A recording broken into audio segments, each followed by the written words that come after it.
underestimate the power of PlayStation. Beyond. What's up, everybody? Welcome to Podcast Beyond, episode 321. I'm one of your hosts, Greg Miller, alongside, he only does everything, Colin Moriarty. Beyond. The Dark Knight of News, Andrew Goldfarb. Beyond. And my Italian meatball, Brian Altano. Beyond. These were very abrupt introductions. They were just like, all right, Beyond, what's up, bros? Yeah. Colin. They heard your cries, readjusted the podcast room so we can all be conversational. And as I came in, I was excited, and then I was like, well, what is Colin going to bitch about now? And now you're just bitching about the setup in general. Yeah, I just don't like I don't like doing video for this. He got mad that I sat I'm not too talking about the close to video. him. I'm talking about the table. Yeah, but we shouldn't. The only reason we have to sit next to each other like this is because we're recording a video. Colin, what is Otherwise, we'd sit across from each other. What and is be able your to talk to each other. utopia? Like, what is everything? What has to happen for everything to be perfect for you? I don't know. I just can retire and not talk to anyone anymore. Just stop doing everything. As Colin's No utopia. humans around anywhere. We are doing it as video, as always. That's nothing new. And in fact, the only thing new is that you can now get it on your PlayStation 4. Yeah. The IGN PlayStation 4 video app has launched. It's a free download. Go get it. Podcast Beyond's there. Up at noon's there. The news videos are there. All the stuff, updates as soon as the videos go to IGN.com. So it's real simple. Yeah, the only thing I didn't like was there's this post by some blowhard on the PlayStation blog about it. It was just a fucking I just love when Colin writes anything, like when he's writing like a letter or something, it's always so cheery and happy. And he always, like, he'll sign every email, even to us, like, take care, even though he's like a step away from you. And then you meet him and he's just such a curmudgeon. Just so unhappy. I'm a great writer. I love your emails. Your emails, they always end with "Take care, Colin," and then underneath it says "Colin." Well, It's like your signature. I know, but you don't. I still sign my things, thanks, it's Greg, like, and then it says. It's like my mom when she texts me and she's like, "Hey, Brian, it's Mom," and I'm like, "Hey, Mom, I know because that's how phones work." I have to. Well, I'm actually a little OCD, so I have to sign every email that way. Really? Yeah. I sign my. That's why I sign. got Why I serious. start every email with "Hey." Got it. Hey. Sorry I like for that a making little fun bit. of your Hey. disability. But no, I like to. It's not even the worst disability I have. But it just shows Make how fun good of of a writer gluten a I am. little It makes bit, you too. think I'm a nice, cheery. It's the same thing we always talk about too, that you never emote in real life, but when you have a conversation, an instant message, Colin's emoticon, and he's got big old smiles and stuff. Smiley faces with the equal sign eyes, so it's like they're really big and adorable. That's old MIRC. Yeah. face from back in the 90s, before a lot of people were born. That's something, all right. Brian, thanks for joining us on the show. Thanks for having me. This is great. You're back by, of course, listener request. Everybody's tweeting, wanting you back. Oh, good. Next week's Jared Petty. Everybody, you wanted him back. He's back next week as well. And then we go on vacation. That's a great list you have going there. No, Me and Jared Petty. Well, no, we go on break for a while. It's What the about Tom holidays. Petty? Tom Petty, I will gladly have on anytime. Oh, heard can Tom we be the Petty's Heartbreakers next week? I heard Tom Petty's a big PlayStation. I don't even know what that means. I will Can we- gladly We'll be give up Jared this Petty chair. and the Heartbreakers. That's what you want to call the show? Well, yeah, we'll be the Heartbreakers. That's how you introduce the show. You need to break some hearts first, Goldfarb. Oh. Oh, ladies and gentlemen, this is Podcast Beyond, IGN's PlayStation podcast, the #1 PlayStation podcast on the internet. What's number 2? I don't want to give any credit to anybody else. I want to just. Don't listen to that I've been shit. looking at the Number 2 is iTunes not even rankings. close to number 1. That's all you need to know. Let's begin the show with what is and forever will be the Roper Report. Time for some news. There are 10 items on the list. A lot of announcements happened when I was gone in Seattle. Over the For weekend? one day. Yeah, well, you went during the VGXs. That was your own fault. You should have known. Well, Jeff Keighley, he that begs was you to totally stay at home intentional. and watch. Number 1. Destiny finally has a release date, but it's later than some assumed it would be. Look for it on PlayStation 3 and PlayStation 4, as well as Xbox 360 and Xbox One on September 9th, 2014. Beta will begin in the summer of 2014 and will come first to PlayStation platforms. It says platformers on my paper. But You're a that's- good writer. You're a good writer. How many emoticons are in that sentence? Destiny Take care, platformer. Colin. Is anybody excited about Destiny? No. I want to be, man. Yeah, I will be. I think when we're closer and we see more, that'll Totally. be the Yeah, thing, right? Totally. Yeah. I'm at the point where like when you show me like this sort of like 3-minute long space teaser for a game now, I'm like, okay, Yeah. that's great. I get but, it. Like I need some tangibility here. Yeah. You know, like the No Man's Sky trailer we saw, thought it looked fantastic, but give me like details. Let me play that game and we can talk. Right. Yeah. Okay. Which I know goes against our entire business model here at IGN. Don't give me any details. Let us speculate. Show me 14 when it's articles. done. When there's a top 10 list. Yeah.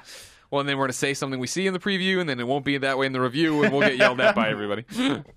Number 2. Telltale Games The Walking Dead Season 2 finally has a release date. Its first episode will be released on December 17th, at least on Steam. I think it comes out the 18th now on XBLA, right? I think I saw that. We're still standing by for its release on other platforms, including PlayStation 3 and PS Vita. but I assume it'll be around the same time. Yeah, and they haven't technically confirmed it for Vita, have they? I thought they did. Yeah. Oh. I think it was announced for Vita. Well, That's horrible. Matt Wilson writes into Beyond at IGN.com, just like you can. It says, the Telltale announcements around the eventual Game of Thrones and Borderlands titles were some of the only VGX news items that really excited me. However, I'm worried that Telltale's is using the success of The Walking Dead as precedent to be a bit over-ambitious with the potential risk of not maintaining the same level of quality for their products. Do you think, with their 2 ongoing IPs, Wolf Among Us, Walking Dead, and the 2 new announcements, Game of Thrones, Borderlands, Telltale may be overextending itself and possibly setting itself up for underperformance? nope, they're fine. Think of it. All right, I mean, there they you are. go. So, like, Telltale post Walking Dead, totally different company. They've nearly doubled in size. They have multiple teams. And think of it like AMC has Breaking Bad and Mad Men going at different times. They run at different times in the Yeah, calendar but they year. also have Low Winter Sun. Well, no, for sure, but I'm just saying, like, you have to think of it. You think of these as episodic, like, little seasons of shows, right? Yeah. So, Wolf Among Us and Walking Dead will, in all likelihood, complete, and then they'll start Borderlands and Game of Thrones, Yeah. and then they can do the next seasons of the other ones. Like, I think they're completely fine. It's 2 at once, not 4 at once. I mean, remember, Walking Dead and Fables at the time game were announced at the exact same time, which was like their review event for Jurassic Park. So we got an entire season of Walking Dead before we ever even saw like real Wolf Among Us footage or whatever. Yeah. And so And now after that that's first season going- of The Walking Dead, they hired so many people. Like, Yeah. they are so much bigger now. They definitely have 2 teams. I have no doubt that each of those teams, like the Walking Dead team, will probably move on to, Game of Thrones or whatever. So I'm sure it'll be fun.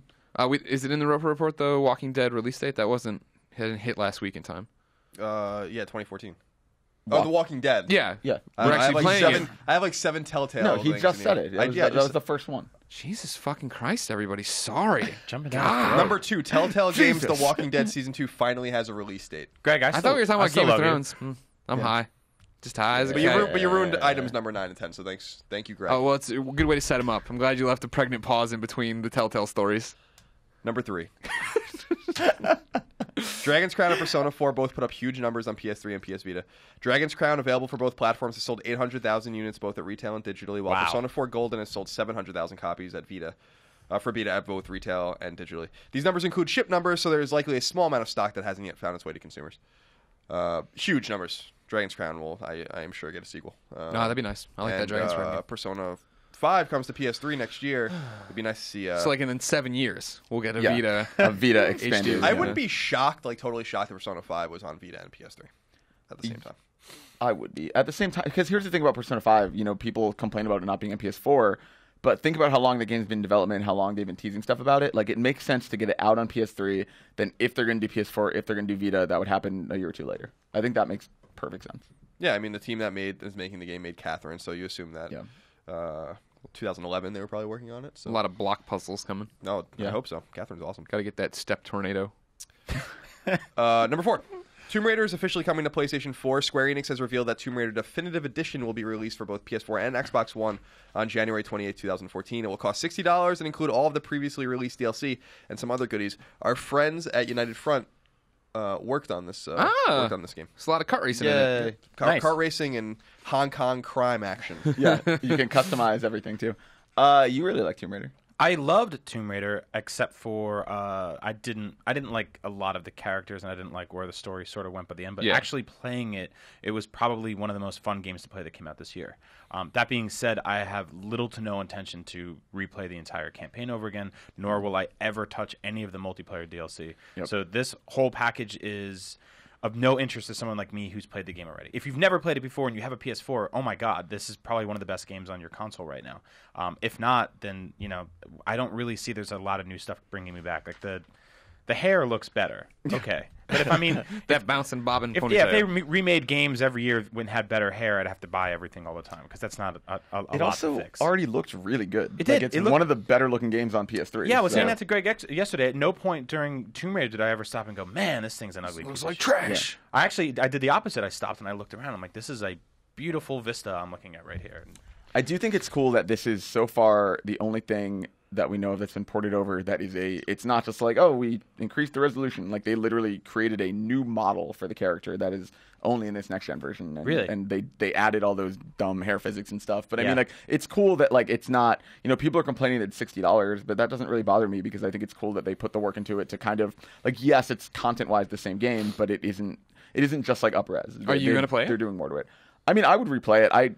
I like Tomb Raider probably the least of everyone in the entire Oh, really? office. Wow. Yeah, so I like Tomb Raider a lot. I doubt I'll be there. Like, oh god, Tomb Raider is nowhere near my game of the year. Do you think? I didn't say that. I just said that I liked it a lot. Yeah. Do you think that they should offer some sort of like one of those $10 upgrade?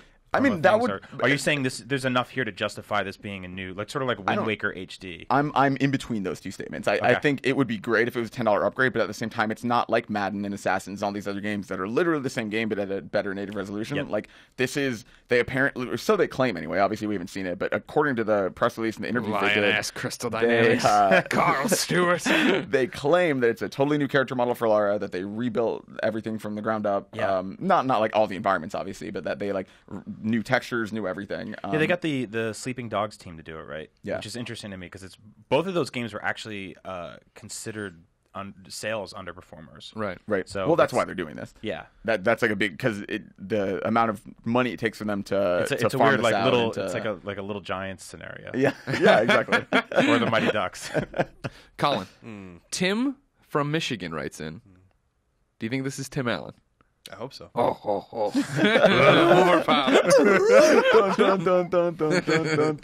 He says beyond. Beyond. Hey, gents, I was wondering, are there other current-gen games you'd like to see the next-gen treatment for, like Tomb Raider? Personally, I'd love to see Skyrim next-genified. It seems like this would be less work for games that were released on the PC. I think maybe this is us talking from our ivory tower, right, where we get to play so many games and our life revolve around games. These re-releases never do anything for me. Like, now there's notable exceptions, right?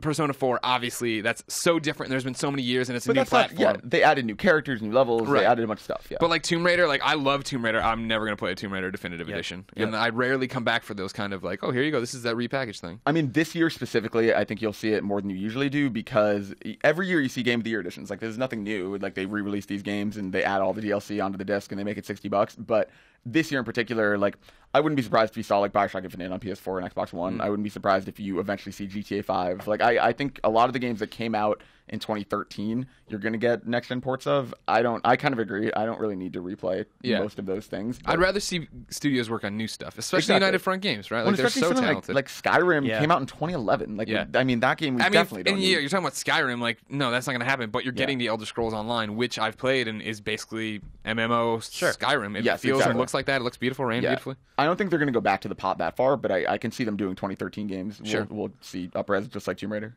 Last of Us? Last of Us specifically, probably not. But maybe with the DLC and stuff. Why do you want them to leave it alone? I don't know. I just, especially with Tomb Raider. Tomb Raider came out like 6 months ago. Like, why do we don't need another. Came out like 9 months ago. 10 months by the time this is out. Almost 11. Like, when God of War Collection, which we'll have news on in a minute, like when that came out on PS3 in 2009, that started a huge trend. That was really the first major collection. That and Sly were like the first big collections that came out that started this whole HD trend of like taking old games and releasing them. Those were the games that started to do it, and we just don't like.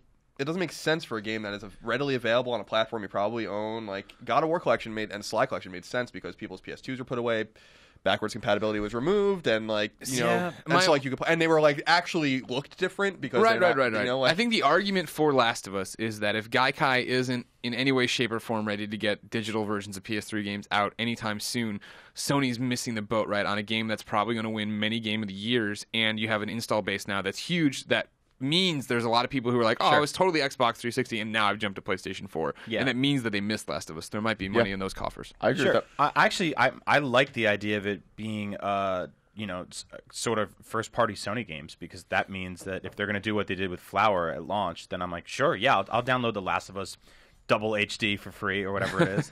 I mean, that sounds great. But like, there's other games like The Walking Dead. How much better can that game look? Right. Like, yeah. Like Journey was fantastic, but I mean, the sand will glisten a a little. Like, no way, Journey would look amazing on PS4. I would kill for Journey on PS4. See, but here's the question though: like, who bought a PS4?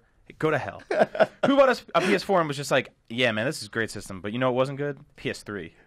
Yeah, well, I bet a lot of people I did. skipped right over that. I bet a Damon lot of people Hatfield did. skipped from 360 to PS4. I mean, that's crazy to me. A lot of people jump ship because there are a lot of people.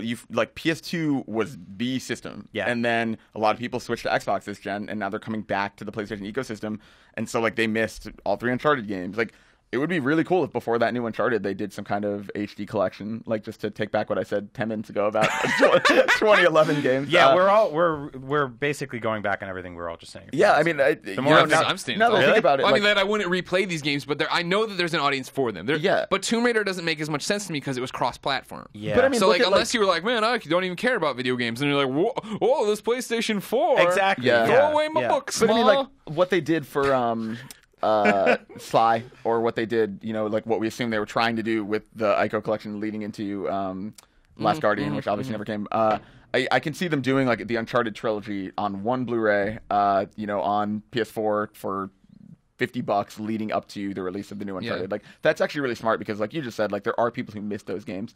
So maybe that is smart. This is why I don't run a studio, Greg.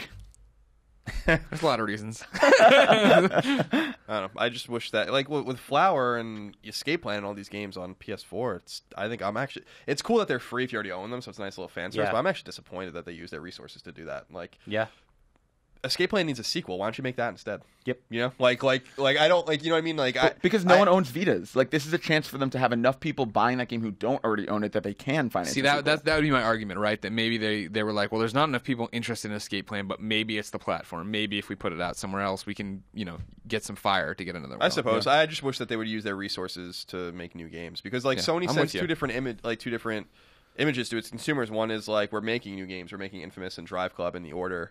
And then the other one is like, well, we're also like re-releasing everything, but on Vita or releasing everything on PS4, and it's just like, I don't know, like these do take resources and money and time and QA and cert and all these things. I honestly think that it's Sony. For the first time in a long time, and they've been doing it a lot recently. They're banking a lot on nostalgia, and they're looking at their pedigree, and they're looking at the fact that, like Nintendo, they're now a company that can look back 10, 15, 20 years and be like, look at what we've done, and I think if they kind of go back on their classics, like they did the Shadow of the Colossus and Eco and stuff like that came out, but seeing Flower HD at the PS4 launch, A, it helped pad the launch, but B, it also goes like, hey, we've been making really good games for a long time. I don't think it's something that Microsoft can do, and like the PC landscape is a nightmare, disaster. Like I was looking at there is no current gen. Yeah, I was looking at no next gen. Like, has anybody looked at the logo for PC gaming recently? It's just PC in a box. It's just PC in a box. There's probably no one knows who made that. You can't hunt that guy down. It's like 20 years old. Whose job is it to update that and fix it? Right? There's nothing there. That's their legacy. Exactly. Yeah. But you look at like Sony and they're like, hey, we've been doing this for a long time. We can actually look back and think about it, And they try to do it with PlayStation All Stars, which I think was a little early. Had they given that a few more years, maybe they could have built on something a little more. But, yeah, I mean that's totally true as far as really digging back in that well. But as far as something like Escape Plan, it doesn't make sense for them to put resources into. Like, so let's say that team was like, we're making Escape Plan 2, and they released it on Vita, or they randomly released Escape Plan 2 on PS4 and Vita without having had Escape Plan 1 on PS4. Like, it doesn't make sense. Like, this way, they get people on the new platform who are excited about the game, who've never played it before. Because think about how small the number of people playing it on Vita is. Like, I think it makes perfect sense for them to do it this way. I'm actually glad they did. I don't know. Yeah, I want to see new games. They're coming, Colin.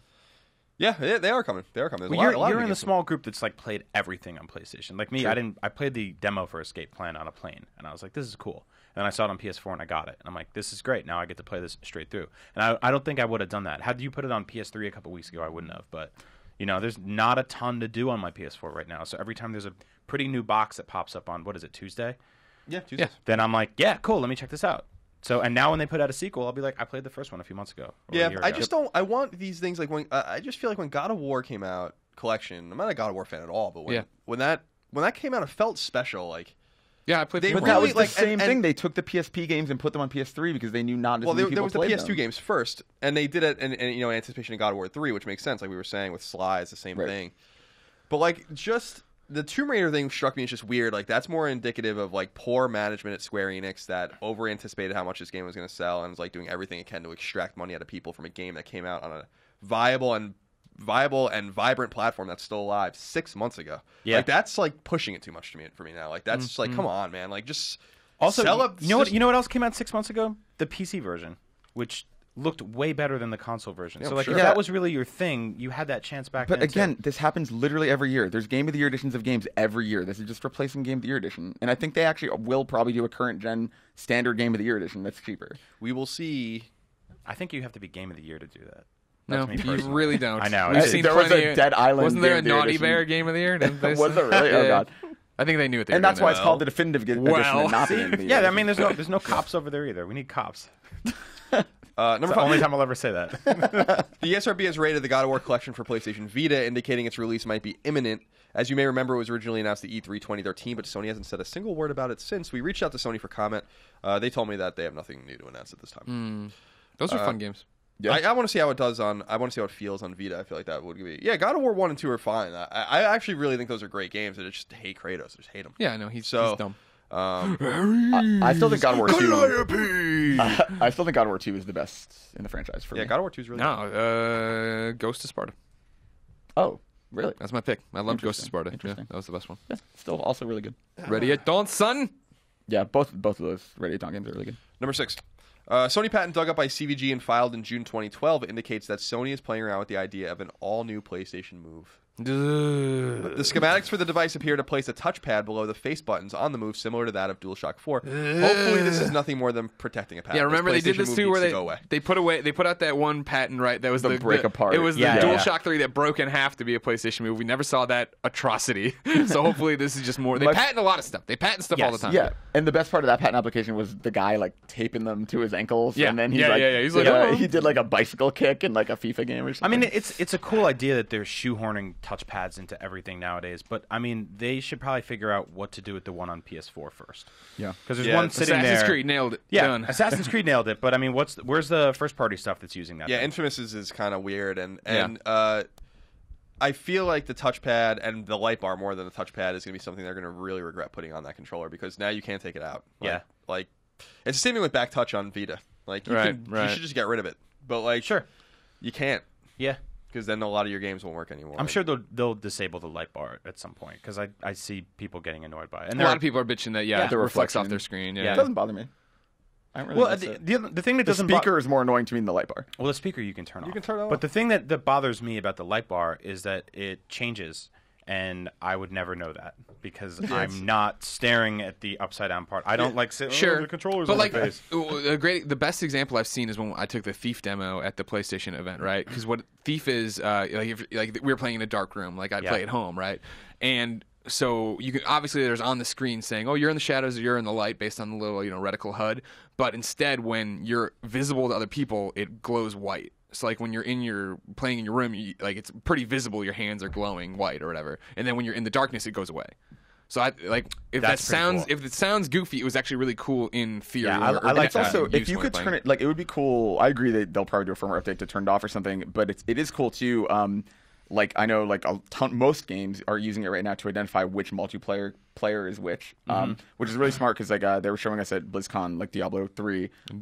If the controllers are sitting there and you get up and walk away or whatever, like, oh, the pizza's here, and, like, you're playing fucking local multiplayer and you get up and come back, everyone knows which controller is theirs. Like, it matches the color of your character. Like, But, like- it's, like, subtle little stupid things. but- Honestly, how often does that happen? Yeah, I mean that's Who the thing. am I?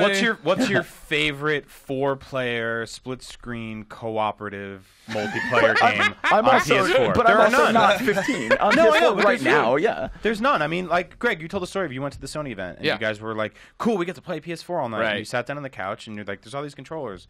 Let's play Madden? Yeah, we were like, what game can 4 people play? And we went through the stack of games they just gave us, and we're like, Yeah. I guess Madden? the system's been out a month and a half. Yeah, I know, but I think that's also still common. Local cop's also dying. Yeah, And, it depends on the game. There's tiny brains. I and think stuff. it's Coop. Well, Tiny Brains is not indicative of a revival of local co-op. Yeah, I think it's silly. Like in Killzone, it turns from green to red as you're getting damaged. And it's like, what am I gonna like? Yeah. Like I'm dying. On the You're gonna screen. get Like, shot I know, more if you go to I know. look at I know. I get it. I mean, I don't know. I just feel like DualShock 4 would be cheaper for them to manufacture without it and without the touchpad, and much like the Vita would be cheaper without the back touchpad, and you just can't get rid of it. You have to be very careful But about with what Vita, you're doing. With this Vita, you obviously can't completely disable it because then certain games don't work. But you could theoretically sell a controller for cheaper that doesn't have the light bar in it. There's a big sticker on the front of it that says not compatible with light bar dependent games or not compatible with touchpad dependent games. Like the cash register noise just went off at Mad Cats. I mean, it's true though. Like an accessory is easier to remove a feature from than like the literal system itself. Yeah, True enough. Number 7. True that. Polytron's hit game Fez has officially sold 1 million copies. Why is this significant for this podcast? Because Fez is coming to PlayStation 3 and PlayStation Vita. Wow, my hat shoots off. I played it on Vita at Gamescom. I don't know like what the deal is with when these are coming out. Well, he quit video games, right? He did quit video games, so I don't know. But he has a company. I mean, I know. Yeah, it's not only him. Yeah. but we'll see. I don't know. When I first played that game, like when it was first out, the first thing I said was it would be really cool on Vita because the back touch makes a lot of sense for rotating the world. Are you a wizard? I'm a wizard. Yeah. We were just talking about getting rid of the back touch a minute ago. Now what? No, I like Don't it. even- That was all Colin. I love Don't the back even touch. get Goldfarb started on his back touch. He'll start waving Let the me tell you tearaway about flag. tearaway. And here we go. Number 8. Little Deviants used it really well. Yeah, You're the playing premier Tearaway, you like it. PlayStation Vita I love game. it. Yeah. Number 8, Gran Turismo 6 may be selling soft if UK sales are any indication. The racing game from Polyphony Digital debuted on the UK charts at number 8, with numbers 5 times lower than that of Gran Turismo 5 from 2010. Wow. However, GT5 did have 2 more days on the charts, and it was released on a Wednesday, while GT6 came out on a Friday. GT5 sold an astonishing 10 million units on PlayStation 3, making it the best-selling PlayStation 3 game of all time, exclusive or otherwise. Half of those sales came from Europe, so it's very important that game performs. Do you think they That's waited the too long? best-selling PS3 game? Yep. Holy Yeah, crap. Gran By a Turismo mile. is huge. Like, that is the best-selling franchise on PlayStation. See, that's that weird, like, anecdotal thing where I know nobody that plays those games, but the people that play those games are insane about it. But you also know people who play like FIFA, and FIFA sells incredibly well. Yeah, that's true. I have no British friends. You don't know foreigners. No. Do you think they waited too long? Do you Yeah, think it's 'cause of the gap? it's next gen hangover, Yeah, right? Like, yeah. that's not cool. Like the first, last night, I brought out the Xbox One, put them on the entertainment center, and then tossed the 360, Wii, and PS3 to the bookshelf. Yeah. And I'm like, I'll never have to use these again. And then today I was like, oh fuck, Walking Dead. Yeah, I and gotta- Walking Dead, alright. Persona. Play it on your Vita. For me, Final Fantasy. If it's out day and date, I will play Walking Dead on my Vita. Walking Dead on the original one on Vita wasn't very good. It I was fine with it it. was way framey and had like a lot of loading. Like Let's not mince words about how shitty Walking Dead ran. No, Period. but like when you play it, like when it goes back, only the Vita version does this. When it goes back into like you controlling it, the Vita version just freezes for like 5 seconds and then like goes. No, That's, I did not have that's, that no, problem. that's just Lee thinking. Maybe they patched it, but I played it on the one of the trips recently, and the one before Japan, whatever trip that was, and beat it and platinumed it again, and I too did not played have it that on the way problem. to Japan. New York. Pound it out, bro. It was New York. There it I'll is. Thank pound you. it out. Pound it all night long. Go for it. Who's redeemed the ticket to Pound Town? It was Panda Musk. Oh, okay. Yeah, so we'll see. I think there's a safe assumption that Kazunori is not happy right now. Not Sure. only because of Drive Club. because Drive Club is coming on PS4 and GT5 is not, or GT6 is not selling well. So I mean, we were just talking about this though. Like, didn't he hint at a PS4 version? yeah, they basically Yeah. all but said that it's coming. Yeah. So that might help it. But yeah, I don't know. Polyphony has like carte blanche, like more than any studio that Sony owns because of how much Gran Turismo sold like 80 something million units. So they just print money, so they can do whatever they want. And I'm sure that Sony would have rather this game come out maybe like last year. But they're crazy. So and it works out for them and their fans. Colin, one of my favorite conversations we ever did was about Conversation with the Colin. Michael Denny quote Michael Denny about when he best. revealed this is for PS3, Yeah. and we put the sound clip in it. Isn't that the one? That might be the one where Baradon just sat next to us and didn't say anything. I think it might be. Yeah, that was. I remember that was such a big deal when he spilled the beans on that Yeah. people didn't believe that he said it, and that website had to release the audio when he clearly said that GT6 was a PS3 game. And that was your theory about the next Uncharted for a while too, Yeah. because it would have made sense. I mean, it wouldn't have been that surprising, honestly. So, Greg, you already talked about Borderlands and We didn't go into details about them. and Yeah. And I'm Game of sorry. I'm there's sorry. nothing much more really to say. I'm not very worried about it. Aw. No, for real. cute. Read them both. Because you and your fiance fight like this. See, No, this I is want to what fight like this with you, though. this is what confused me is that when you said I thought it was confirmed for Vita, I must have been checking audio levels, and I thought you were talking about Game of Thrones. No. And you were Game of talking Thrones about confirmed Walking for Dead. nothing. Exactly. That's why And I was confused. Mitchell Morgan. it's coming to nothing? It's coming. That's it. It's just being it's released in the as a ether. thought, a collective thought to everyone to enjoy. So we were just talking about how Telltale Games don't run that well. Mitchell Morgan, the Goldfarb bet of the day. Yeah. I think that Game of Thrones will be the first native next-gen Telltale game. Ooh. Yeah, okay. Because Borderlands has started. Walking Dead and Wolf Among Us are obviously, maybe they'll eventually get ported next gen, but they're obviously current gen I right bet now. that'll be totally a Game of the Year edition thing. We'll finish Yeah. all of Walking Dead, And then period, come out. and stop. Yeah, there it is. Totally. Borderlands, maybe. Borderlands could be the first one, but it sounds like they're already pretty. Like they had a trailer and they have footage and they have stuff going on for that game. They know what it's about. Whereas Game of Thrones, like they only had text and concepts to talk about. Yeah. So I bet they haven't started it, and for that reason, I would guess that's the furthest away, which means that's probably the one where they might finally debut a new engine with it. Do we know anything at all about the art direction that game's taking? No, they literally have There's a shown logo. nothing. We don't know if it's it has HBO in the name. Yeah. Man, Colin's getting so pissed that I'm stealing every bit of this news story. Nah, there's nothing to say. It has Colin, It calm has- down. Take care. It has HBO in the. It's a Yes. collaboration with HBO, so it's very clearly based on the HBO Game of Thrones, not the Song of Ice and Fire books. And that means we don't know if like the voice actors are going to be the characters in the show. Like we don't know anything about it, so we'll see. Stop. Oh Who's my texting god. you? Is it Nick? I'm getting texts You can too. silence your. You can silence. Oh, Poe texted me too. What's all going on with these people? option. And You so can then silence now the bring us up to speed on Borderlands. Then Tales from the Borderlands. Tales from the Borderlands is everyone got super confused about it, and Telltale had to clarify. This is a Telltale game. Like Gearbox is not writing it. This is all Telltale, developed by Telltale, published by Telltale.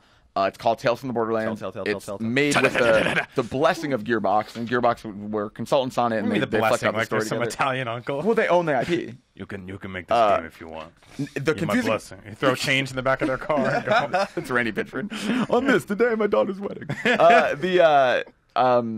The game though is all Telltale. What's confusing about to me is why, because 2K doesn't own it, but they published Borderlands, and they must be like, hey, like, because I would assume they don't get any cut of this. It's a Gearbox owned IP that has been licensed out to Telltale. So I find that really interesting. Well, good for them. Yeah, Make that money. Yay. Telltale. Ryan writes into beyond at IGN.com. Beyond. He says beyond. Beyond. He has quick fire questions, but one pertains to this, so we'll start with that. Andrew, Game of Thrones was the VGX's this week. But you had a story up about it a month ago. I'm curious how that happens early and don't know how scoops like this work. Sorry if that's a dumb question. How do you in our day and age here of the internet and your job is Dark Knight of News, how do you get scoops like this? IGN did have, hey, we have sources and reports and this is coming, and then people still were like, whoa, a logo, whoa, game crazy. I mean, it's not. I don't believe those guys. I don't think Clearly it's manufacturing this news. Sushi X is the only one who gets the real scoops. I don't think it's a dumb question. It's there's these official channels where we get press releases or people post on the PlayStation blog or release trailers or whatever. But then a big part of the job is kind of the typical, watch a movie, like watch House of Cards or whatever. Like watch. You sleep with your sources. I had sex with Kevin Spacey, and he told me about this. House of Cards spoilers. But sorry, no, but Did they reveal the Game of Thrones games during House of Cards? Is that a PlayStation Vita? I've been thinking about getting myself one of those because Telltale's going to put out a Game of Thrones game. There's so many things rattling out of my Cranky brain that every time you guys say this, my brain's like. No, but I mean, like you meet people, and we have people who tell us stuff, and we vet it, and when we're comfortable running it, we run it. But that's it can be any number of different places these sources come from. But yeah, like we receive information, and then it's our responsibility to verify that it's true and then report on it. So I mean, it's kind of cool how it's split in that way. That there are these official sources, but then the harder part of the job is kind of meeting people and getting the phone and chasing down bigger things. Was this one of the biggest stories you ever broke? There was the Destiny thing was probably bigger a year or two ago. Where the guy left he left a whole folder of Destiny secrets Top in secrets. a sandwich shop. That was ridiculous. That's totally part of this. I mean, that is like cartoonish luck that something like that happens. I mean, there's all kinds of stuff like that happens. We broke the title of Black Ops 2, which was not a surprise to literally anyone. At that What point, happened? so That was it somebody. coming. Didn't somebody send us? That was a retail picture? source. It was a pre-order card. Yeah, I mean, there's been a few. I mean, this is one of the bigger things, sure. Yeah, well, that's cool. But it's good. Yeah, I mean, that's part of the fun part of the job. Yeah, it's awesome. I love having sources. Yeah, you build relationships over years with them. Yeah, and then they feed you little pieces of information. yeah. It's it's cool. I enjoy breaking a good exclusive as well. Yeah, you do a ton of them. And it's like Walking Dead for Vita. We're just talking about Colin Moriarty joint. That's true. I did break that. Sweet. But yeah, like I like for instance, we revealed last week in an exclusive that Sony. Why are you touching over there? Sony Liverpool We're Morse. We put out the podcast as a Morse code too, just so everybody can enjoy. Fire Sprite. Sony Liverpool, which was like shut down for whatever reason, no one has any idea because they're one of the best studios Sony owned. Lives again as Fire Sprite now, and like 15 of them are over there. And that's the kind of exclusive where someone actually approached us and was like, would you like to break this exclusive news? We know you really have a soft spot for Sony Liverpool, and you've written a lot about them and stuff. And that was like one of the more like come to you sort of exclusives. And then there are the exclusives where you really dig and talk to people, get on the phone, go see people, and like find out things like on the DL. And, Right. Some of the Sorry, I have to take my pill. That's why this keeps going off. Do you want me to go get it for you? No, it's okay. Will it make you happier? No. Will anything? No. Money. Retirement. In that order. But no, I'm not that I'm not that unhappy all the time. You're getting pretty unhappy just talking about this right now. You're looking pretty unhappy as you talk about how you're not unhappy. But anyway, like my fiance said this to me the other day. She's like, "You're so defensive," and I was like, "What the hell are you talking about? No, I'm not. I'll kill you." Well, it's like the whole thing of like I can't. If that's if the defense you can't defend yourself against what people think of you, then that's just a cycle. That's just a loop. Yeah, you know what I mean. Like the movie Looper. I'm just I feel like I'm just quiet and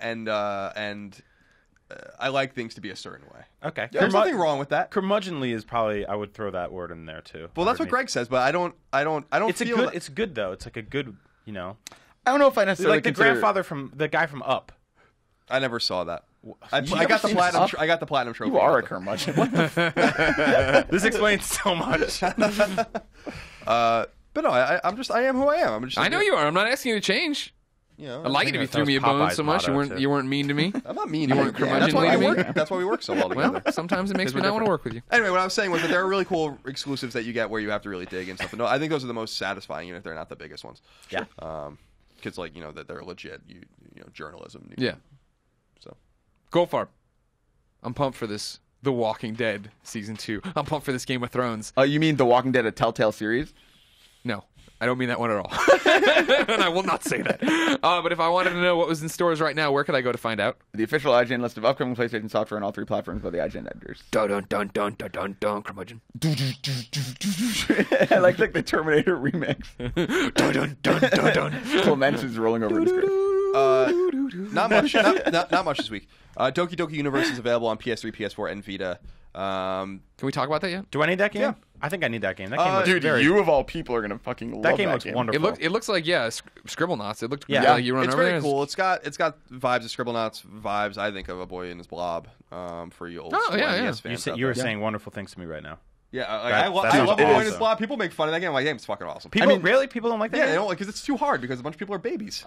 The thing about that game is hard as hell. Get out of town. Can we Don't go down the talk about curmudgeon Make path. kids. Yeah, we can talk about Doki Doki. The thing with Doki Doki is there aren't, at least from what I saw, there aren't like main quest lines. It's like these little specific tasks you're doing for people you meet, and so it's like Scribblenauts in that way, where it's like little micro missions. Sure, basically. I like that. Yeah, it's what I'm calling a side quest simulator. It's you land on little planets. It's basically a commentary about humanity. That's what the game is. So like you'll land on a planet where people pollute the planet too much, and you'll land on a planet where people are jealous of each other, and you land on a planet where like people don't trust each other and stuff like that. And but it's all cartoony and kind of funny. Like on the garbage planet, there's like a piece of poop that you talk to and stuff like that. And and it's story of my life. But like Talking you to poop on kind a of, garbage but there's kind planet. of like a serious note to the game, which I'm not like actually super crazy about. But basically, you just go to these planets and you talk to the people, and they all need something from you. Like, and other people give you things when you do something for them, and you can like create these things for them. So, for instance, like you do something for someone who gives you a bowl of spaghetti, right? And like you can now bring up that bowl of spaghetti whenever you want and just make it appear. You're saying all the right words to me. Spaghetti. and so like you go to another planet, the guy's hungry and he wants something hot. He's like, I want something hot. And you can give him spaghetti and he's happy. You can give him other hot food items that you might find, but they're cold food items too, like salads. You don't give him that. And then as you learn more about the characters in the game, they have like and dislike cards where you like figure out what they like and dislike, and you try to make them as happy as possible. And they give you presents and stuff like that. And then you like complete worlds by doing everything for everyone on that planet. And then you go to the next planet and so on. Sounds cool. So it's really cool. Awesome. It's on Vita, PS3, and PS4. The versions I have to investigate more. PS4 or PSN was down yesterday. It doesn't seem like the versions talk to each other, which is a little weird and disappointing. But I do think you get all of the versions for buying 1 version, but I'm not positive about that either. So I'll have more information on that on the review when it goes live in the next day or two. But it's a cool game. It's not like fantastic. It's a little cumbersome at times and kind of a one-trick pony in a lot of ways. Like it's really like that's what you do is you do side quests. Colin, if somebody brought you space spaghetti, would you cheer up? I would love that, but I would prefer it to be like like ZD. Or, I like a harder shell. I don't like this space spaghetti. It's from space. Go back up there. I'm not a big spaghetti guy. Fly back to the Italian moon and get me some ziti. Colin's very particular about his pasta. We had like an hour to get lunch when we were in Germany, and we went to this little Italian place in the middle of fucking Cologne, and he was so mad about the lasagna or whatever we ordered. He was pissed. What was wrong with the lasagna? What was I pissed at? I don't remember that. You just said it wasn't authentic. Like it wasn't legit. We sat down. We were in Germany. We sat down. When we sat down, we had like a pretty nice meal, and I thought it went fine. We paid, we walked away, and I was like, "Oh man, we have like an hour before we have to go to the Sony conference." And he was like, "Yeah, I'm glad I spent my fucking day in Germany eating shitty fucking lasagna." I didn't say that. This is fucking made up. I didn't say that. You absolutely. I don't remember that. I remember being fine with it. It wasn't like the you best complained about lasagna for at least the next half hour. Oh, okay, I don't remember that. You're like Garfield. No, Garfield likes lasagna. What's wrong? Yeah, but he's particular. They didn't use that bechamel. It just was like made a couple days ago probably, and like it was so like scorching hot, which means they were just heating it up. And but it was fine. You know, if you don't have a palate for Italian food like Goldfarb does, then that's if it has cheese and sauce, I'll eat it. And you grew up with Italian food in your house every day, then it's a little different. I was just thinking about this, totally unrelated, but it has to do with Germany. I love you guys. Germany is also the only place, I was thinking about this because McCaffrey and I were the only ones that saw it. The only place where I legitimately almost got run over by a car. Really? Yeah. Like we were just crossing a road and there was a Mercedes. You know how they have those Mercedes, like those beige Mercedes taxis there? Like that's all they have. Like I was just walking, I expected him to slow down. That dude was not going to slow down in the alleyway. And like I had to like run to avoid the car, and he just kept speeding away, and I'll never forget it. You it was right by where JFK gave the I can Berliner or whatever speech. But wasn't I can have cheeseburger. I can have cheeseburger speech. That famous shit. You did that again. You almost got hit by a car when we went to that grocery store too. We bought Coke. Oh, that's right. Yeah, the last day we were in Germany. We went to some burger place in Cologne, and they asked us what band we were in. Yeah. What'd you say? Yeah, because we were just like Americans. 311. Yeah, I was like, we're in 311. And he went, "You guys suck." Actually, no. I was in the movie Up. They tried to take my house. I put balloons on it. Fuck you guys. All right. Apart from Doki Doki Universe, which is our review will come for that soon. Video review and written review, and I think it's cool. I feel like it'll be right at home on Vita, especially, but I haven't played it there yet. Cool. Strength of the Sword comes out on PS3. It's a digital game. Nothing else on PS4. On Vita, Mahjong Royal Towers is cool if you like Mahjong. I love Mahjong. I don't even. And Sorcery Saga: Curse of the Great Curry God, which is like a roguelike dungeon crawler. I've had it for like a month. Yeah. And I just haven't had a chance to play. I previewed it, but I haven't had a chance to play it much. We're going to outsource that to a freelancer because I just don't have the time to deal with it. So I'll have a review in the next couple weeks on that. But it's from what I played, you know what you're getting. You know, it's not for everyone. Okay. It's a very hardcore RPG. Cool. That's it. All right. We'll check in with the listeners then. Remember, be part of the show beyond at IGN.com. Just like Ryan did, we're going to finish off his quick fires. Colin, how are you liking Wise on PlayStation Vita? Wise. Will a review be happening soon? It's Ease. And, I know it is. And yes. Yes. When I was a kid, when Ease 3 came to Super Nintendo, I thought it was called Wanderers from East, and I called it for years Wanderers from Wise, and I didn't know until I called Did everybody laugh at you? Kid Icarus, and my dad was like, "You're an idiot." I believe I called it Kid Ice, some bullshit mispronunciation for like way worse years. than I was really young, but yeah, I called it 2 years. Kid Ice Areos. I called it by the wrong name for like years, and then some guy in like a Funko Land corrected me. You look like an idiot in front of my mom. That man now, when I got to IGN and I was like, "Oh man, I love Lumines." Yeah. You mean Luminous? I was like, "Oh, I guess." I called it Lumines for years. You trained Jose not to say Mario anymore. Yeah. Oh, did you really? So this is the whole weird thing, though. Is this comes from a time when we didn't know, you know, like I will always say Ninja Gaiden, always. Me too. Like it's not Ninja Gaiden, it's Ryu to me, like not like Ryu, yeah. Pokemon. But Mario is a funny thing because like Mario is like I don't know how you feel about this all the time. I think you do say Mario, right? I say Mario. But like I've started to say Mario over the years because I've been here for 6.5 years and everyone won't stop busting my balls about it. But like, and by everyone, everyone I've ever met until I moved here said Mario. Like you know who didn't? Mario. I don't give a fuck what Mario his said. Mario games where he's like, "It's me, Mario." Yeah, but I know you probably do. I know Mario. I know a Mario. And he says his name is Mario. I know a million Mario. So it's not like I know one Mario.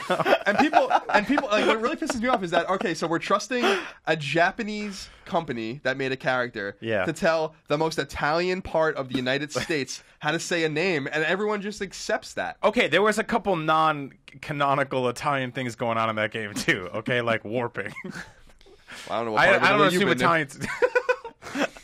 How do you think you get from Sicily to the mainland? How do you think my family got over it? We didn't have boats. Yeah, But then, same thing with Ninja Gaiden, right? I was called that. Yeah, Ninja Gaiden. Gaiden. And Mario, like, it was so weird to me when people were like, what are you talking about? Like, everyone, like, that's...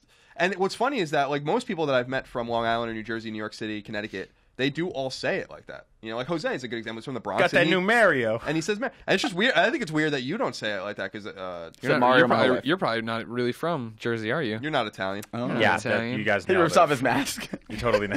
I'm From a Chinese guy. I've been hiding But anyway, in this East. fat suit my whole life. Back to Ryan's question. Yeah. How are you liking Wise for the PlayStation Vita, and will a review be happening soon? So Memories of Celceta is a remake of East 4 and more in the style, I think, of like the East games on PSP, like East 7, I think. And it's good. It's good. It's an action RPG. I actually kind of sold Greg on it a little bit by saying it's kind of like Amalur in a way. And that's like, all I needed. It's not nearly as good as Amalur. Sure. Sold all his other systems and games. It's not. I'll never need another game. It's not as deep as Amalur, but it's the same thing where it's an action RPG. You're engaging enemies. It's not randomly it's not randomly generated. The enemies aren't. Loot. Yeah, there's loot to find. The enemies are there on the map themselves, so you see them. You travel around in a kind of a non-linear way, and there's a story, and there's some side quests to complete and stuff. It's not a great game. Like I see people kind of like fawning over it online. It's not that good. Yeah. But it's good. It's a good game, and I recommend it to people if you're looking for. It's definitely one of the. It's probably the best, if not really the only action RPG on the system. Okay. And we have a lot of we get a lot of the Atelier games and a lot of these more niche RPGs. This is a more accessible RPG, so I think. So is a review happening? Yeah, I'm reviewing it. I know you're busy. I know. It's just like They know you're busy. We didn't get it we got it like I think the Tuesday or Wednesday before Thanksgiving, and then so I lost that whole weekend. The next weekend I was the weekend I was home, and then I went to Seattle and all that. So yeah, you've been busy. It's coming. I'm prioritizing Doki. All right. Ryan's final quick fires for me. Greg, do you still review games? I feel like it's been a long time since I saw you do one. Is this because you're too busy with Up at Noon? No, I don't review games. Before you freak out, I haven't reviewed a game in like 6 months. It's NCAA was the last one, right? I think so, right? Yeah, probably. Yeah. That or 400 Days, which came last. NCAA was after, I think. Okay.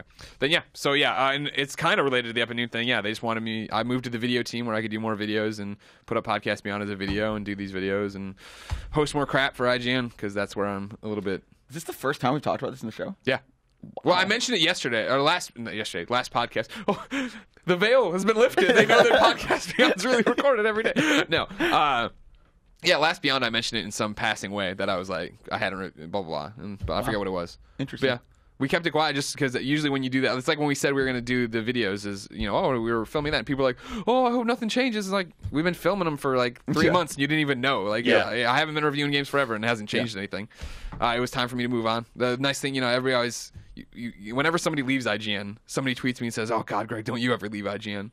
And the reason I've been able to stay right is just that IGN always lets me evolve and change. And I was definitely pulled way more towards video in the last year and a half since we started Up at Noon. So put my talents there for a change. Yeah. And most would say I wasn't really talented at reviewing games. So I liked your reviews, Dead actually. Space 2. I really did. I liked that they read like they were written by a person who plays video games. Like a normal person? A normal human being. And Opposed not to like a piece of prose. it's hard to believe. It's almost 10 years since the last Yajmen the Gathering. Yajmen!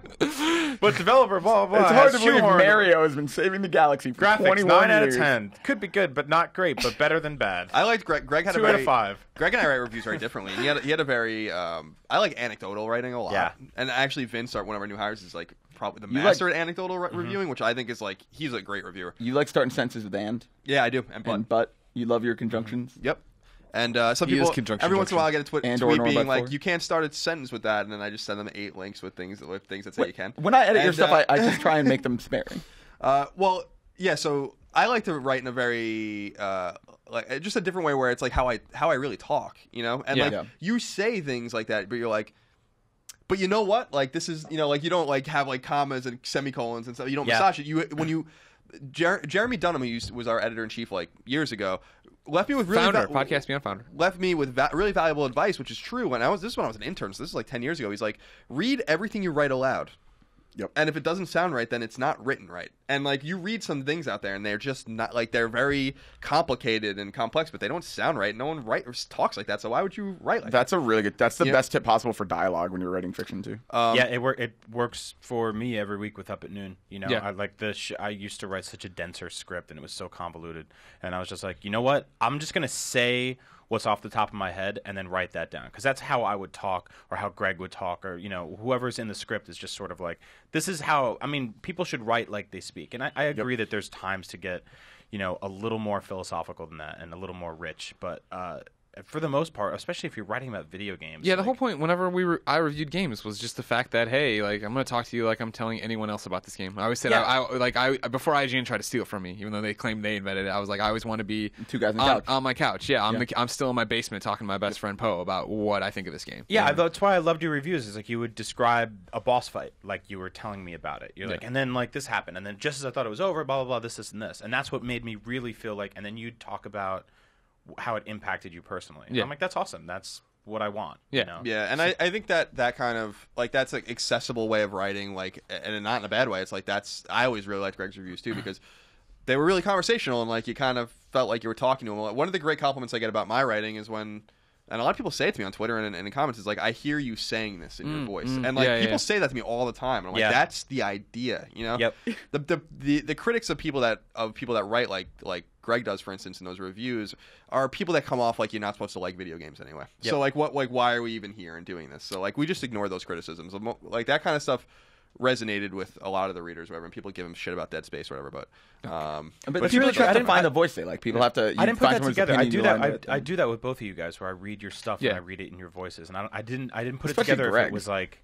But I didn't put it together if it was like. It's all your Arkham City review is impossible for me to not read with your voice in my head. Yeah. I say Beyond a lot. Yeah. I somehow linked to my YouTube. There's all these non sequiturs. Eats an Oreo in the middle of it. Gareth writes in and says every episode of Beyond always comes back to the topic of the Order 1886. Looks dope, but I can't find any other information on it. When trying to look up the gameplay videos, I've only been able to find the reveal trailer. So what makes the Order rad? What exactly did Colin see behind closed doors? I did see Ready at Dawn, or the Order behind closed doors. And so a lot of people have this fundamental question. What is the Order 1886? It is a third-person cover-based shooter. That is what the Order is. Okay. So kind of like Gears of War in a way. Like, kind of. Now, I didn't see like the game extensively. What we saw was like we saw some parts of the game running in Germany, and like they were showing a lot of tech demos. The game... the main character, Galahad, I think his name is like in the center of the screen, and you can see him running around. When he aims, it moves over to the right, and he aims, and then it kind of comes back to the center. It's I think going to be somewhat nonlinear. I don't really know. Like the thing that they were really emphasizing was tech, and we've talked about it a lot. Like the tech in the game is very impressive. And I just wrote a story today about how one of the founders of the studio was saying that the game looks better running than the trailer, right? Which is unbelievable. That's a really unprecedented thing to hear somebody describe, especially compared to like Killzone or something. Yeah, I mean the opposite is almost always true with everything we see. We are constantly catfished as gamers. Catfish. Like where it's like, hey, check out this beautiful thing. Oh, you bought it now? It looks like shit. We lied to you. Yeah, it's like the old box art conundrum on NES. Yep. Like Deadly Towers is the worst game ever made, but that box art was fucking awesome. Yep. Fuck you, Broderbund. Fuck Deadly Towers. If you're looking for more on the tech stuff, we shot a conversation in Germany right after you got out of that demo, where you go into some of the specific stuff you saw. Yeah, and I wrote a piece too called like PlayStation Goes Victorian or something, where we talk about the tech, like the basic crux of what they're trying to do. Like they sent their whole team in like 2011 to London, and they took like very granular pictures of everything. Like it wasn't like pictures of a river or like a vista. It was like pictures of up close of a brick, or like the like a lighting fixture. Yeah, like a light fixture, doorknob, screws, and like all like and so like everything's like really well done and true to form, because the game's an alternate history piece that takes place in London in 1886, but with some advancements. Like they were like kind of a couple decades beyond Yeah. where they would be in the real timeline. But what they like, there's really cool things that you don't pay attention to in games that they showed you, and you're like, wow, this is actually really impressive. And one of the things I always bring up are the flags that blow. And I think I told you about this. Like there's wind, like a wind engine in the game, but it doesn't blow everything the same way. So like the flags aren't all waving in the same way. Like one is waving a little harder because it's a little closer to wind, a little more exposed. One like might not be waving at all because it's behind like a pillar or something like that. Everything is destroyed in like very specific ways. Like there's no one way to destroy something. So like you shoot a barrel and then throw a grenade at it or something. Or like they showed all these cool things. It was like very fuck that barrel. It's very cool. Like they're Then very Singularity comes in and barrel's fine, everybody. they're Don't worry. very very nerdy about that kind of thing. And so I think that there's every reason, especially with their pedigree with God of War games on PSP, every reason to be confident that this game's gonna be good. And I just hope that they're not overdoing it. You know, like I feel like this game. They said it's coming out in 2014. I really don't know about that now because like we just still they haven't shown it to anyone. I saw it, but they haven't shown it to anybody. It's like you gotta shit or get off the pot with this game, like in terms of starting to roll things out. And I just don't think they're ready to. If it's a fall game and they do E3 hands-on and stuff, I bet they could still. I hope so. I'm surprised they just haven't released another trailer. Like it's true. Like that's the only thing that anyone's ever seen is that E3 trailer. And there was something going around that they were aiming for VGX and weren't ready or something. Yeah. I saw something on New Ago. So anyway, the order. I'm super stoked about Infamous. Like, but if I had to choose one, I think like if I had to choose, like you get to only play one of these games, and we don't even know what the order is. Yeah, try. I would probably pick the order. Wow, really? Wow, that's Damn. crazy. Because I feel like Take that, Nate Fox. We know what Infamous is, and I'm sure it's gonna be Amazing. great. You know, and we played it. You know, I played it a long time ago. You played it more recently. You probably had a better build than I did, but even the build I played was fantastic. And we know that's a known quantity. That's gonna be a great game. You know, like who has any doubt about that? It's an open world sandbox game, and it's just gonna be like if it's anything like Infamous 2, it's gonna be awesome. Yeah. We don't know what the order is, and there's a lot of like kind of uncertainty about what it is and how long it's gonna be and how it's gonna play, and I'm kind of excited about that. Especially the setting is fucking awesome. When it's exciting too 4 to because 6 hours. This is it's one of those. The fact that it's Ready at Dawn, who has done incredible work, obviously with those God of War games we brought up earlier, but seeing them, flex their muscles and do something like.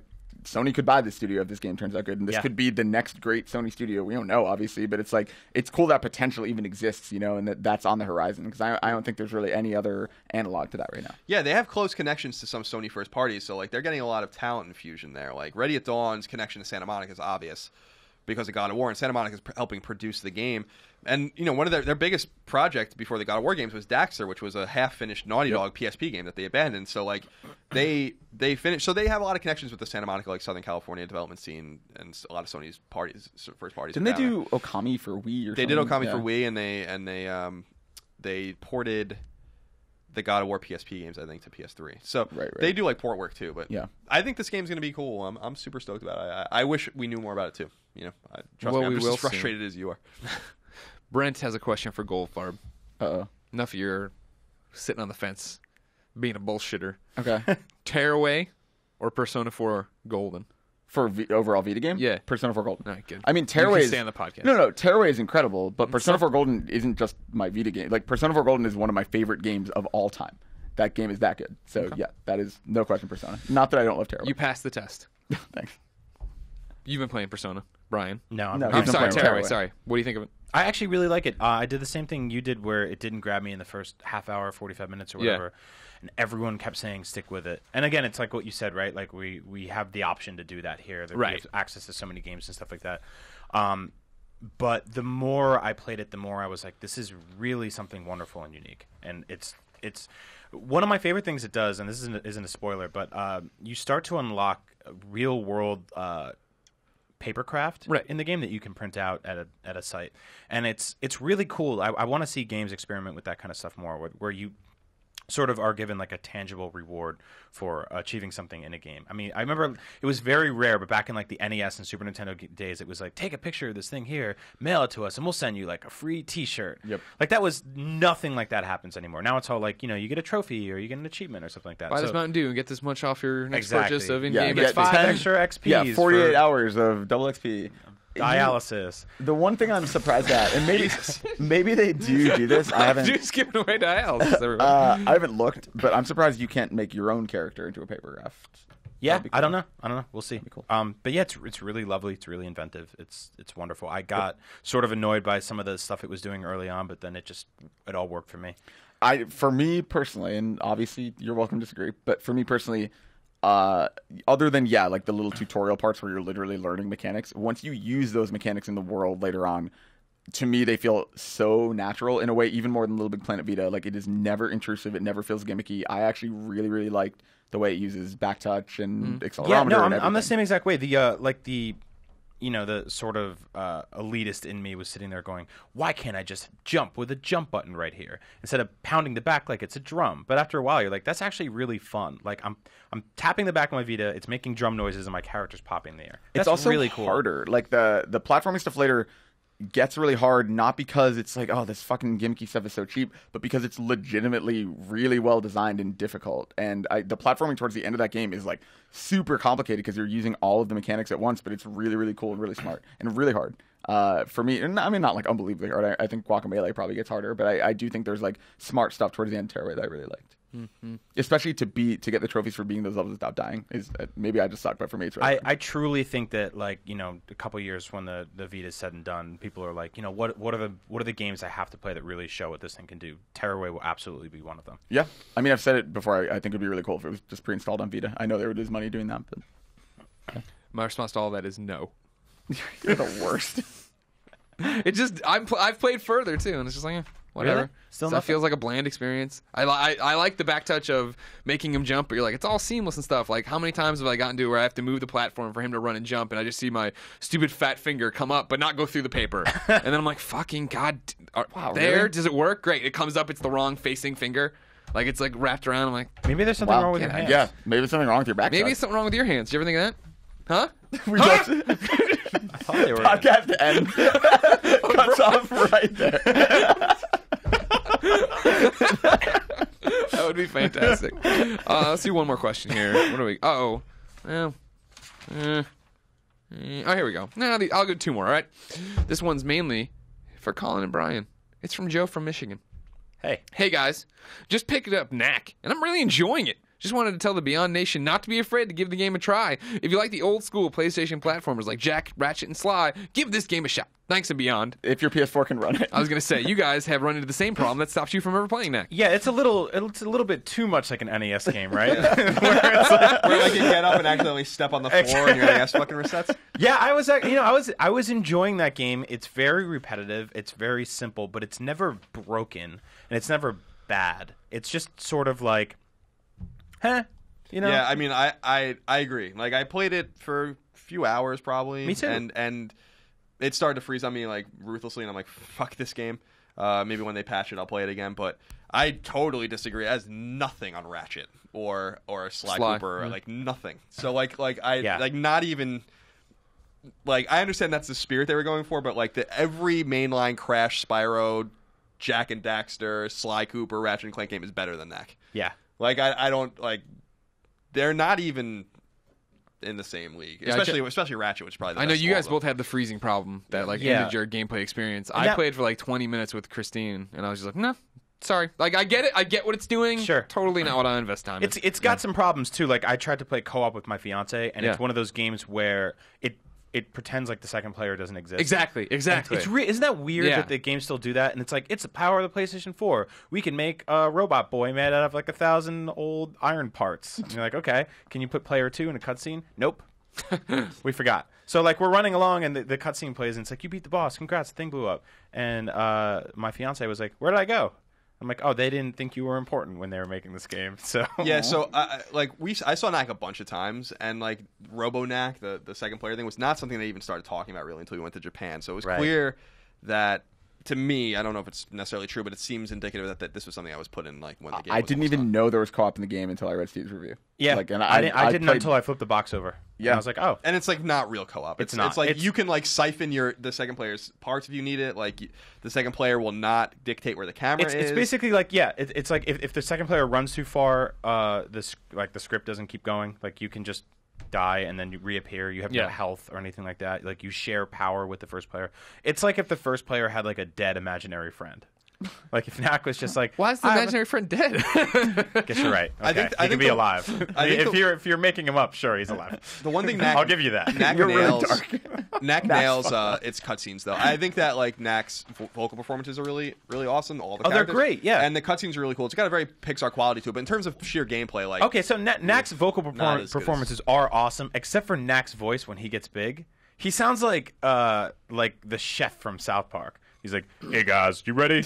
yeah, We gotta go beat up some robots and tanks." And it's like, holy. And then he shrinks down. He's like, "Hey guys, it's me, Knack." You're like, okay, I get this. Yeah, like, he turns into a big black guy. It's really funny. I think that Knack's selling well, and I think that I think we'll see a sequel. And it invokes a very specific spirit, which I think is cool and very important in the PlayStation ecosystem back in the day, which was the platformer, the character platformer, the mascot platformer. But you know, hold on. I now. think about Ratchet or Sly, and I'm like, these games are Hold on, far Knack superior. is barely a platforming game. And Yeah, you know it's that. not. Well, it's an action platform. Yeah, it's not a traditional platform. In terms of like jumping on platforms to advance in the game, that happens very infrequently compared to sort of like character memorization and patterns and attacking and stuff like that. But yeah, I don't It's a shame because I really liked the 2 levels we demoed, the one at E3 and the one in Germany, were like straight platformers. They were really cool. Yeah, it was fun. But it just sounds like those are like the only 2 sections like that in the game, which is a bummer. It's fun. It's not worth getting up for the 3rd hard reboot of my PS4. Sure. Like, It'll it's not- be- that yeah. was when I was like, I'm done. If they patch it and it's on PlayStation Plus someday, it's probably gonna be worth it. But Yeah. it's not worth $60. All right. That's all for questions, but we have a hit of the week, ladies and gentlemen. It's Brett. Brett says Beyond. Beyond. My wife and family pitched in money to get me an early birthday present, a PlayStation 4. Yay. To do so, she had to fib about her whereabouts and proceeded to sit in line outside of Best Buy for 8 hours in sub-freezing weather to do so. Yeah, what a delightful wife. Yeah. Did you think that she was with another man or something like that at that time? That's I bet he did, yeah. He's like and he's in just like, he's tears. sharpening the knife, just getting ready Jesus. to open his PlayStation 4. And my Knack's dead friend thing is dark, but you know you can murder somebody for not cheating on you. And I think that's we okay. all know The Walking Dead, how this shakes down. Oh, okay. You find somebody cheating on, things go bad. That's Lee Everett's story, remember? Yeah. We all got the reference. I'm not advocating No, we anyone getting understood. stabbed, except Yeah. Goldfarb. I don't see it. I've never been anything but nice to you guys. Anyways, Brett continues. Anyway, if I could be hit of the week, that'd be a cherry on top. Sure, Brett, of course you can. His PSN, everybody, is Brett, BRETT 3011. That's Brett 3011. Remember, hit of the week is when we put out an IGN fan podcast Beyond listener or viewer that you can then befriend on PlayStation. Be nice to them. Send them messages saying Beyond and try to be their friends. See if we can fill all 2,000 spots. PSN it confirmed. This is I always still... start laughing when I do it. Well, I know. It's because you know how ridiculous you look doing. The 2,000 friend limit, by the way, just ruined Ruined everything for me. What did it ruin Dude, for you? there's so many. Because you can't. I appreciate it. It's awesome. Like I love that we're friends with all of our listeners and readers. But like I can't. Like one of the best parts about the friends list was seeing what everyone's doing. Like I like. Yeah. I'm like, Ah, oh, yeah, 'cause yeah. Oh, And you're it's playing like this? I forgot I even had that. A, Yeah, and like yeah, you're yeah. scrolling for a minute and Yep. it's still an A, and you're Yep. like, nope. Yeah, and it's No, also no longer looking at the friends list. That's anymore. part of it. And it's also there's so many notifications. Like I never used to turn turn off them all off, notifications yeah. on my Yeah, I PS3. had to turn them all off. I never used to on PS3, but yeah, I had to. Again, on PS4. we're in our ivory towers here. Oh, we have too many friends. Too many No, people of want to course. friend it's us. not a real complaint. I We mean, could I've delete never- everybody and lock the list and only be friends I've with never each other. done this Yeah. before, but I mean, I've been on the show a few times. I'm part of your, goofy little PlayStation family here. Yep. And I went on Twitter and I put up my PSN name, and it blew the hell up. And within minutes, like I was like, I don't know if I can even deal with this. We were trying to watch a movie at home, and it was like, cling, cling. And I couldn't even get to the settings to shut it off. And finally, I did, and I was like, oh man, this is gonna take me forever. So I think I got up to like the M's, and I stopped. Use Vita. I did, Yeah, yeah. it's But faster on even Vita. that, Even that, it takes a while. yeah, even that takes a long time. And this is a ivory so tower weird. There's no problem, accept but- all button. No, but yeah, it's just Same funny to me. for Like real name I requests. really enjoyed that. Like that's why I wanted to have like a vibrant community of people that play a lot on my PlayStation list Yeah. back on Yeah. PS3 because I was like, these are the people that are really playing PlayStation a lot. What are they playing? I want to I always gauge like popularity of games. yeah. It's very indicative of like how popular a game is by how many people on my list were playing it. Yeah. It was like a little microcosm of that. Now it's like just a little unwieldy. Like I See, kind of feel and you alone used because to- I don't know what anyone's playing. You used to make people hit a minimum level, and now you're never going to enforce that because you would have to scroll through for like 35 minutes to find See, I them. think there's room though for like some really cool statistics there if they do some updates. If they're like, you have 2,000 friends and 33% of them are playing Knack, and Yeah, it would be 20% rad if that of them displayed. got this like, Yeah. because they have that little. It sort of reminds me of that app Flipboard. But it's underneath like when you sign into PSN on PS4, there's that like friend activity wall, which is really cool. And there's like these big colorful pictures of like this guy's playing this game, and this guy's doing this. He just got this trophy. If they can incorporate that with some stats and stuff, like you can sort of maybe weed out the inactive people and maybe focus more on the people who are playing constantly and getting the most trophies and stuff like that. That'd be really cool to see. I think let you drill it down. Like if it was like, here's a list of like, if you ever go to like Fandango and you're looking for movie times, you can just type in your zip code, or you can scroll through all the list of movies and then click on that. It would be cool if it was like, only show me activity from, and you scroll through and you're like, the order, and it always shows people playing the order, or like like show me what my friends are playing by numbers, and it's like so you have 480 friends online, 200 of them are playing Call of Duty, 106 are playing this. Sure. Like that, or that would if you be could, really if you cool. could start to sort like a favorites list, like if I could take like everyone in this room and then a couple fans that I'm like, oh man, I really like what these guys are doing, and just kind of bubble them up to the top and check from there. Like Facebook. Totally. You can show who's on your newsfeed. They just have to steal. They have to steal a bunch of concepts from a bunch of like social networks now. And I'm sure they know that. I'm sure they're working on that. Flipboard. Only things to start with that. MySpace top 8. Don't hate because you made my top 8.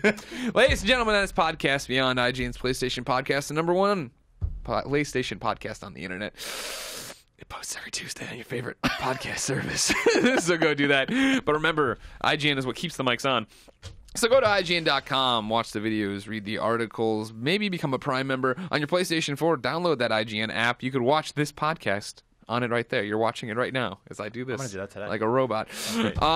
Then make sure you follow everybody on Twitter. IGN is IGN. I'm Game Over Greggy. Colin is No Taxation. Goldfarb is Garfep. Agent Bizzle is the one and only Brian Altano.